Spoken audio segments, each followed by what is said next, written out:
네, 법무부 차관님 나와주세요. 네. 이쪽으로 좀 나와주면 얼굴이 이쪽은 보이질 않네. 네. 오늘 오전에 내란숙의 윤석열이가 드디어 체포가 됐습니다. 아주 한 2, 3주 이상 버티면서 체포영장 집행을 거부했죠. 헌정사상 이렇게 합법적인 체포영장을 집행하는데 이 많은 경력과 수사관이 투입된 사례는 아마 없는 걸로 기억돼요. 여기에 대해서 어떻게 평가합니까? 네, 체포영장 집행 과정에서 국가기관 간 의견 조율 과정에서 여러 가지 혼선이 빚어진 점에 대해서는 안타깝게 생각을 하고, 이 체포영장 집행 계기를 통해서 형사사법 시스템이 빨리 안정을 찾기를 기대합니다. 이런데도 불구하고 오늘 그 체포영장 발부돼서 잡혀가면서조차 윤석열은 대담을 그 언론에 발표했는데, 자기가 잡혀가는 것은 불법의 불법이다. 법치가 무너졌다. 유혈 사태를 막기 위해서 공수처 수사는 자기는 그 받아들일 수 없지만은 유혈 사태를 막기 위해서 한다. 이 대담 보셨죠? 네, 언론 통해서 네, 확인했습니다. 어떻게 생각하세요? 기본적으로 체포영장 집행 과정에서 공수처 측 주장과 그다음에 경호처 측 주장이 상반되는 부분이 있고, 이 부분은 궁극적으로 사법부에서 판단한 문제로 생각을 하고요. 이 부분이 하여튼 법리적인 부분에 있어서 다소 이견들이 있었던 부분들이었는데, 네, 본인이 사법부에서- 그러한 행동이 불법이잖아요. 본인의 체포영장 발부를 거부했던. 주장은 네. 그렇게 네, 그 자리에 계시고요. 이번에 12.3 비상계엄은 그야말로 위헌위법적이고 내란 친위 구태타입니다. 이번에 계엄 조건이 제대로 이루어지지 않았어요. 헌법 77조에는 대통령은 전시사변 이에 준하는 국가 비상사태 계엄을 한다고 했습니다. 조태용 국정원장님, 예, 그날 12월 3일 NSC 열지 않았다 했죠?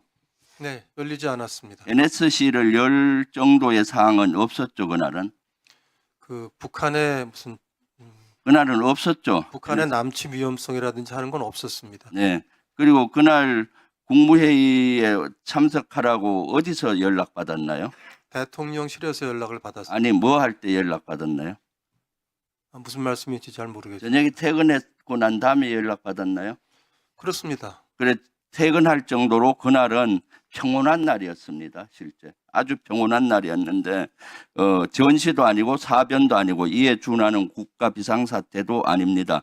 법무부 차관님, 이것은 완벽히 헌법 77조와 계엄법 2조 위반한 것이죠. 이 부분은 곧 법원 그리고 이제 헌법재판소에서 판단할 부분이고, 기본적으로 이 부분에 대해서는 앞으로 약간 법리적인 부분에서 여러 가지 주장이 있을 걸로 압니다만, 일반적인 사항은 아니라는 정도까지만 말씀드리겠습니다. 일반적으로 상식으로 여기 항목은 맞지가 않는 거죠. 삼척동자 초등학생한테 물어도 알 수 있는 건데 뭘 법리적입니까? 계엄 절차도 위반을 했습니다. 두 번째 슬라이드 보세요. 계엄 절차는 헌법에도 있고 법에도 보면은 국방부 장관이나 행안부 장관이 건의하는데 이건 맞고, 국무회의 심의를 거쳐서 대통령이 발령해야 되는데 심의 제대로 하지 못했습니다. 그 국무총리님, 이거 세모 정도 되면 되겠죠?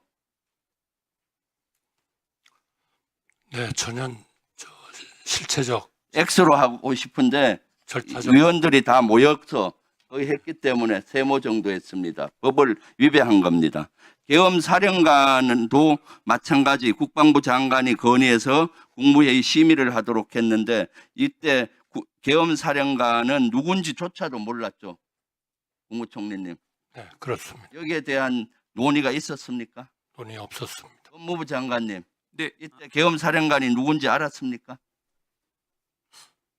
구체적인 것보다는 포고문 하는 게 한 장 있었던 것 같은데 아니, 묻는 답이나 하세요. 계엄 사령관 누군지 몰랐죠.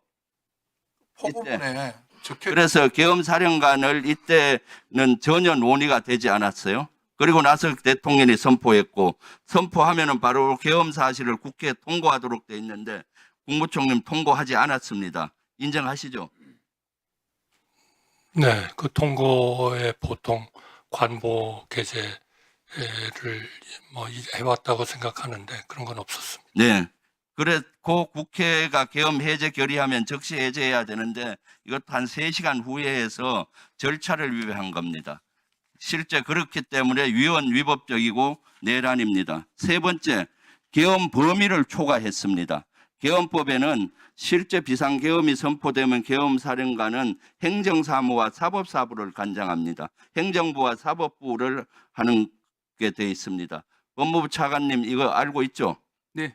네, 그런데 국회는 명시되어 있지 않습니다. 비상계엄 때도 국회는 정상적으로 운용이 돼야 되는데 총칼을 든 군인들이 국회를 무력화시켰습니다. 이것은 계엄 범위를 초과했다고 볼 수 있겠죠, 법무부 차관님?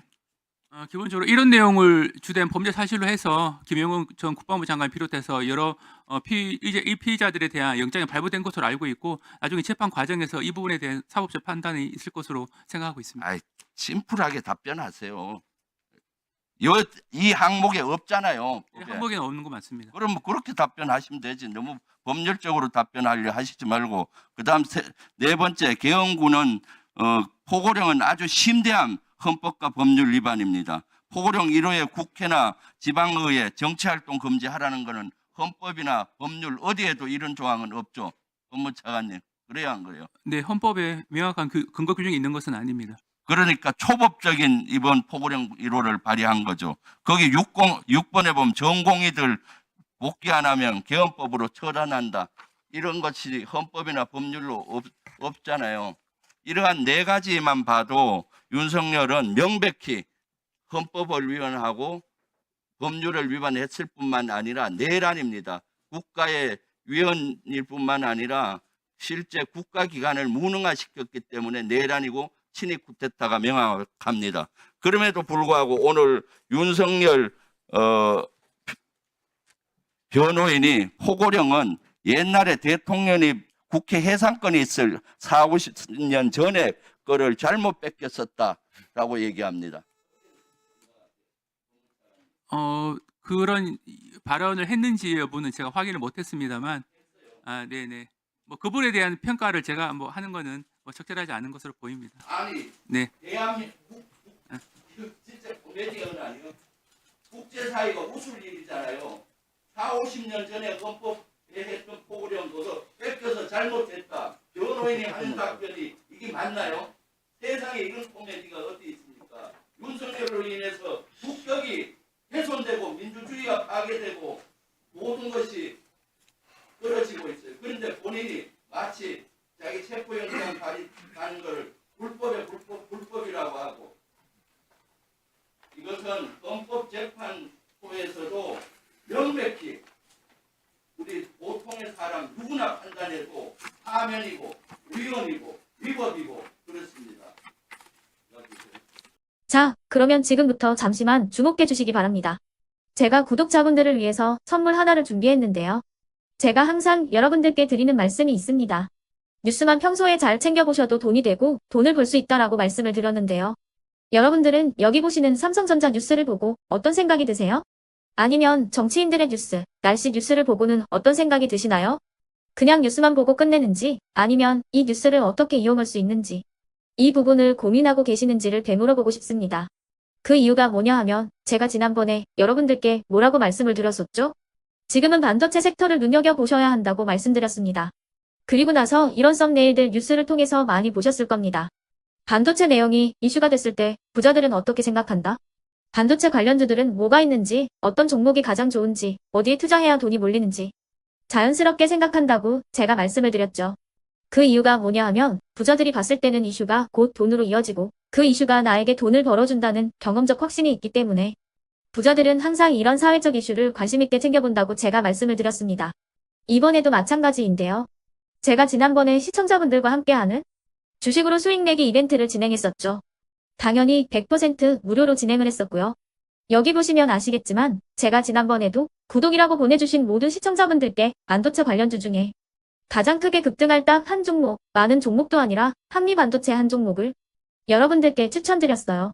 그러면서 여기 나와 있는 대로 정확히 얼마에 매수해야 하는지, 그리고 수익률이 어느 정도 나왔을 때 팔아야 하는지를, 이런 부분들까지 여러분들에게 정확히 알려드렸었는데 지금 실제로 어떻게 되었다? 오른쪽을 보시면 아시겠지만 제가 지난번 문자 발송으로 이 한미 반도체를 소개해드리고 나서 실제로 이렇게 5배 이상 어마무시한 상승이 나왔습니다.